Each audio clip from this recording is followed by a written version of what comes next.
Hello, warm welcome to the first worldwide exchange of the week. We kick off with data out of the Eurozone. The final composite PMI unchanged from the flash estimate, 52.1 in December.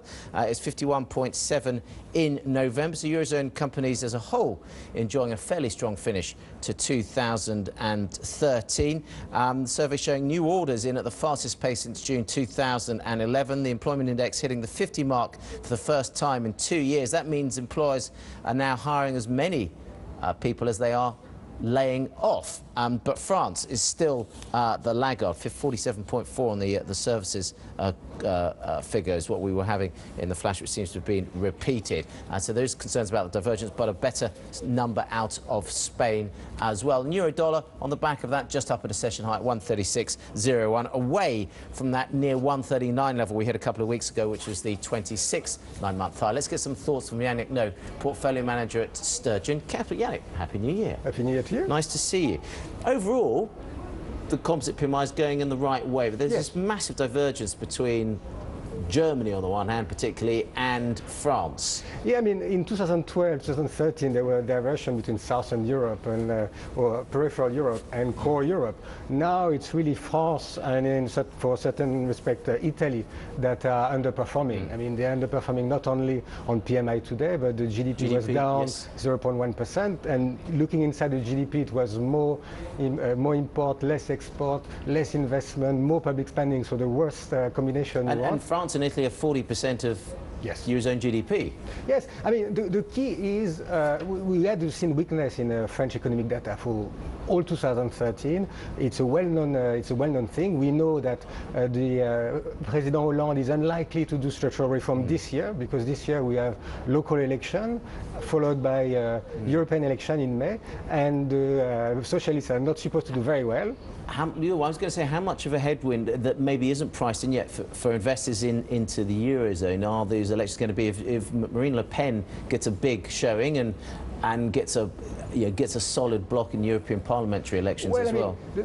What we could see... they're an anti-Euro party, right? There is now in Europe, a bit like the Tea Party in States, there is anti-establishment party across Europe. Whatever it's a far-right like Marine Le Pen, anti-European like UKIP, or Five-Star Movement, which is really anti-establishment and anti-European party. If we see the development of those parties which don't want any compromise and want only a very, very strong solution, it could make a policy decision much more difficult within Europe.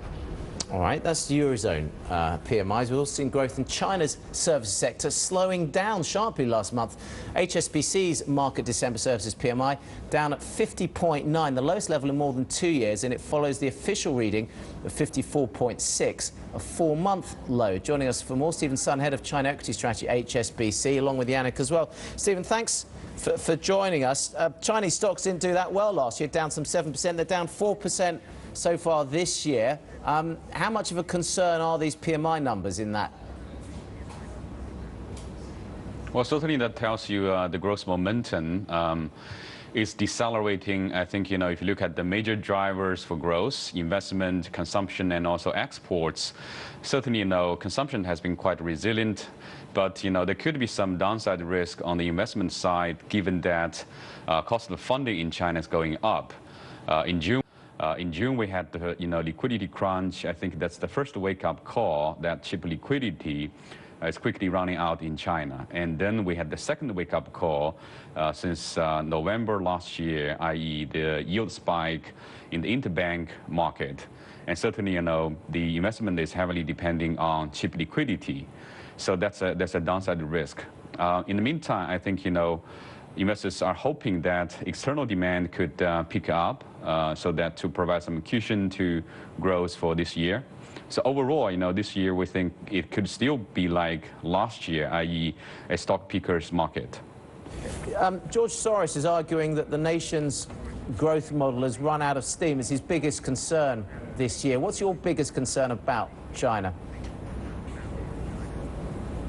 I think the fact that the new leaders needs to balance well between maintaining some minimum level of growth, i.e. 7%, in order to generate 12 million jobs, Well, in the meantime, obviously, they're facing a lot of, challenges down the road in terms of rebalancing the economy.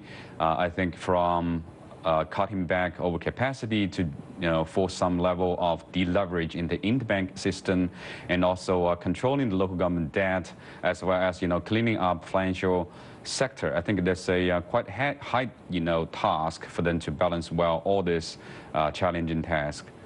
Yeah, I think what's happening in China is very interesting because on the face of it, I mean, you have in the US, stock market went up 30%. In China, it's down. In the US, the price earning is above 25 times. In China, is around 7.7 times. So therefore, there should be some value investing going into China. Having said that, the picture in China is not really improving. We have bad news after bad news. I mean, the biggest news recently was on the 30th of December. It was the audit. I mean, they sent 56,000 auditors in almost 400 cities in China, and the result was not very good. I mean, local government could have a debt of 33% of GDP. I mean, we're talking about a very, very, very large number.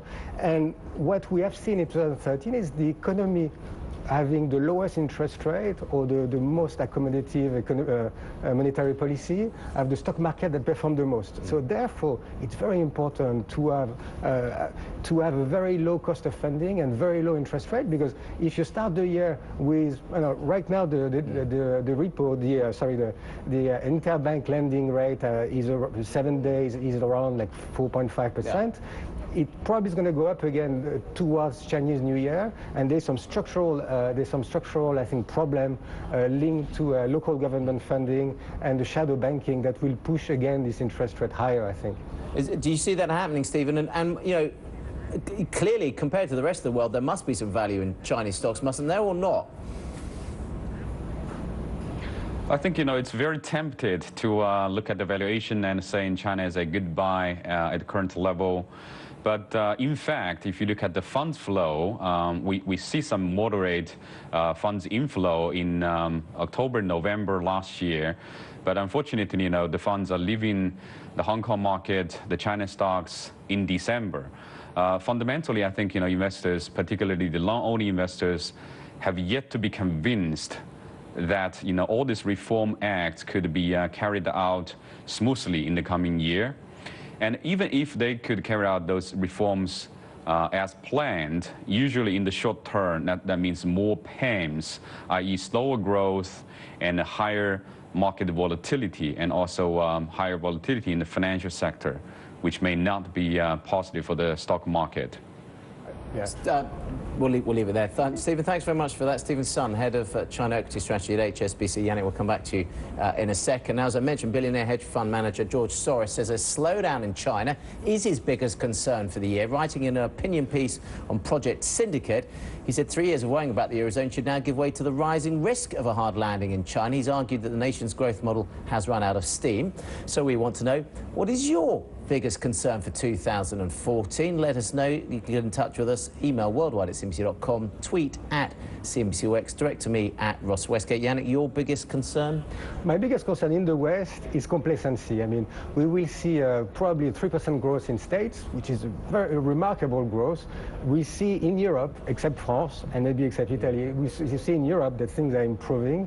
In Japan, the growth is there. In UK, we've seen quite a good growth. So I think now the challenge is for a government or a policymaker not to be too much complacent and continue fiscal consolidation and structural reform. I think that will be the key. There we go. That's Yannick's biggest concern. Let us know what yours is by getting in touch with us.